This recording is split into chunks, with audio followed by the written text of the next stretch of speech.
Office में मरम्मत का काम चल रहा था क्योंकि रात को उसके ऑफिस में चोरी हुई थी। क्या चोरी हुआ था ये हमें मूवी के आखिरी हिस्से में पता चलेगा। अब इस बार में काम करने वाली एक लड़की मैरी को हम देखते हैं, जिसके बॉयफ्रेंड ने आज उसे प्रपोज करने के लिए आना था। उसने अपने बॉयफ्रेंड के लिए एक केक का भी ऑर्डर किया था। आज का दिन उसके लिए बहुत ही स्पेशल था, इसलिए वो बाहर से भी जल्दी जाने का फैसला करती है। मैरी अपने बॉस के ऑफिस छुट्टी लेने के लिए आती है तो वहाँ पर वही अजनबी कातिल बैठा होता है। मैरी उन दोनों की बातें तो नहीं सुन पाती, लेकिन फिलहाल बॉस को बताकर यहाँ से चली जाती है। इसके बाद वो कातिल भी ड्रग्स और पैसे लेकर वहाँ से चला जाता है और घर आने पर अब मैरी सबसे पहले वॉइस मैसेज सुनती है जो कि उसके बॉयफ्रेंड टॉम का था, जिसमें वो कहता है मेरे मोबाइल की बैटरी डेड होने वाली है और मैं रास्ते में ही हूँ, जल्द तुम तक पहुँच जाऊंगा। अपना फोन चार्जिंग पे लगाकर मैरी घर की सजावट में लग गई। उसने थोड़ा सा घर डेकोरेट किया, कपड़े चेंज किया और इसी दौरान हमें देखने को मिला कि उसने अपने घर में एक गन भी रखी हुई है। अचानक से उसे अपने दरवाजे से अजीबोगरीब सी आवाज सुनाई दी, जैसे कोई अंदर आ रहा हो। घबरा कर जब वो नीचे गई तो उसने देखा कि दरवाजा आवाज से ही रहा था, वहाँ पर कोई भी नहीं था। सीन कट होता है और इसी अजनबी कातिल को सुनसान रोड पर अपनी गाड़ी में देखा जाता है। अचानक से उसे ड्रग्स लेने का ख्याल आता है। वो कार में बैठे हुए ड्रग्स लेने का डिसाइड करता है और इसी चक्कर में इसका ध्यान सामने रोड से हट जाता है। सुनसान रोड और अंधेरे की वजह से गाड़ी का कंट्रोल लूज हो जाता है एंड इसी वक्त एकदम से गाड़ी के सामने कोई आ गया, जिससे उसकी गाड़ी का एक्सीडेंट हो गया। गाड़ी उस अजनबी को कुचलती हुई एक दरख्त से टकरा गई। इसी झटके की वजह से अजनबी कातिल के अपने पाँव भी जख्मी हो गए, लेकिन खैर वो हिम्मत करके बाहर निकला और इस आदमी को देखता है जो उसकी गाड़ी से हिट हुआ। उसने देखा कि इस लड़के की हालत बहुत ही खराब हो चुकी थी। इसका मुंह बुरी तरह बिगड़ चुका था, पहचान में भी नहीं आ रहा था, खून भी पानी की तरह बह रहा था। इस कातिल ने इधर उधर देखा, दूर से उसे एक लाइट जलती दिखाई दी, बता वहाँ कोई रह रहा था। कातिल ने यहाँ से भागने का सोचा। पहले उसने अपनी कार चलाने की कोशिश की,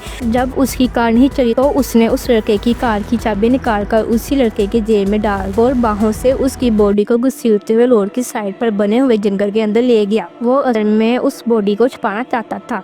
दूसरी तरफ हम मैरी को देखते हैं जो अपने घर पर खाने की तैयारी कर रही थी। एकदम से जोर से कोई उसका डोर नॉक करने लगता है। उसे लगा कि शायद टॉम होगा, लेकिन पागलों की तरह वो कभी डोर नॉक नहीं करता था। जल्दी उसे अंदाजा हो गया कि बाहर टॉम नहीं बल्कि कोई और है। पहले तो उसने दरवाजा नहीं खोला, लेकिन जो भी था वो बैक डोर से अंदर आ गया और हमें देखने को मिला कि ये तो वही अजनबी कातिल था। उसने जो दूर घर की जलती हुई लाइट देखी थी वो मैरी का ही घर था और अब वो मैरी के घर आ चुका था। उसको मैरी से क्या चाहिए था, वो मैरी के हाथ पांव बांधकर उसे चेयर से बांध देता है। जबकि दूसरी तरफ बार में मैरी के बॉस के सामने पुलिस वाले बैठे। पुलिस उससे उसकी दोस्त मैकेनिक के कातिल की इंक्वायरी करने के लिए आई थी, लेकिन सीलम ने साफ इनकार कर और सारा दिन अपने बार में रहने का कहा, जिसका उसके पास सबूत भी था। पुलिस वाले वक्ती तौर पर तो मुतमिन हो गए, लेकिन जाते जाते बता दिया कि कातिल ने कत्ल करने के बाद अपनी गन वहीं गिरा दी है। ये सुनकर उससे भी थोड़ा सा अजीब लगा, कातिल अपनी गन वहाँ क्यों छोड़कर जाएगा। उस पुल मिटाने की वजह सबूत वहीं पर छोड़ गया। अब